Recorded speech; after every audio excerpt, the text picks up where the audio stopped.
Pemirsa seri pemahaman skriptura yang saya kasih dalam Kristus Yesus, kita akan membahas seri SPS ketiga yang mengambil tema Kitab Wahyu. Dan pada bagian ke-21 ini, kita akan membahas tema surat kepada gereja di Sardis yang terdapat pada pasal 3 ayat 1-6. Kota Sardis saat ini menjadi sebuah kota reruntuhan yang terletak di kota Sard di Turki. Pada zaman kuno terdapat di kota ini sebuah kuil Artemis yang saat ini menjadi reruntuhan. Juga didapati di kota ini sebuah gimnasium dan sinagog. Berikut ini adalah gambar sisa-sisa reruntuhan kuil Artemis di Sardis. Dan kemudian berikutnya sisa-sisa reruntuhan kuil Artemis dari sisi yang lain. Lalu ini adalah sisa engsel pintu gerbang di kuil Artemis. Begitu masif, begitu besar. Sehingga otomatis kita dapat melihat pintunya itu jauh lebih besar dari itu. Reruntuhan gimnasium Sardis yang masih berdiri megah sampai saat ini. Dan juga ini adalah tiang dari gerbang gimnasium Sardis yang begitu kokoh dan kuat. Gambar ini tadi bagian dari gerbang gimnasium Sardis yang megah, dan ini adalah sinagog di Sardis. Ini adalah rekonstruksi gambar mosaik sinagog Sardis yang begitu indah sekali. Juga ini adalah bagian peninggalan kekristenan di sinagog Sardis. Kepada gereja di Sardis, Tuhan memberikan celaan yang keras. Dia berkata, "Engkau dikatakan hidup, padahal engkau mati." Dalam tampak keseharian, mereka seperti gereja yang hidup. Namun sebenarnya mereka mati. Apa yang dimaksud dengan pernyataan ini, kita tidak dapat mengetahui lagi dengan pasti. Namun diperkirakan hal ini berhubungan dengan hal mencemarkan pakaian putih. Umat di Sardis mengalami penganiayaan dan beredarnya ajaran sesat yang tidak jauh beda dengan yang dialami oleh umat di Pergamus. Yang disebut di sana di Pergamus adalah ajaran Bileam, dan juga di Tiatira yang disebut ajaran Isabel. Beberapa anggota gereja telah menganut ajaran ini.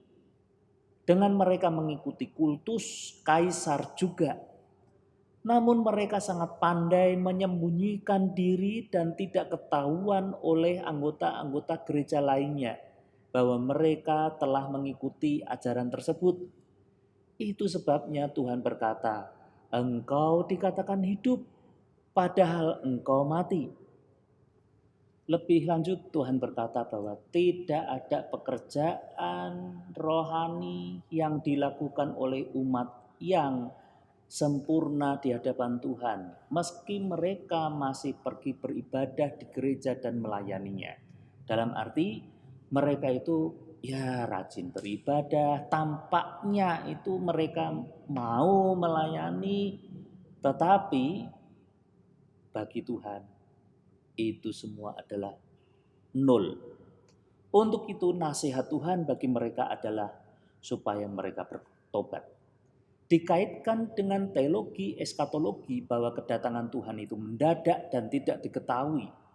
Nasihat yang terkait dengan teologi eskatologi tersebut adalah berjaga-jaga dengan menjaga sikap hidup ini. Agar ketika Yesus datang, mereka tidak didapati dalam kematian itu. Biarlah kita tetap senantiasa setia dalam kejujuran kita mengikut Tuhan Yesus. Tidak seperti umat di Sardis bahwa mereka seolah-olah setia dan saleh di hadapan umat lainnya. Padahal sebaliknya, mereka masih mengikuti cara-cara lama dan tetap mengikuti ilah lainnya secara sembunyi-sembunyi. Amin. Soli Deo Gloria.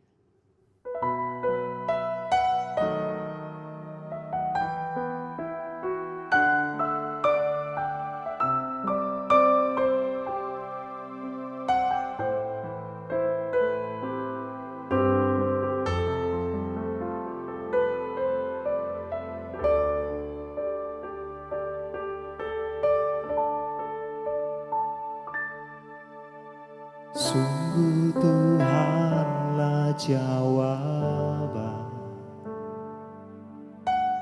dan sumber kekuatan di saat tak berdaya. Dia yang memegang tanganku. Sungguh Tuhanlah menara dan kubu pertahanan di saat jiwaku berseru. Dia jadi pembelaku.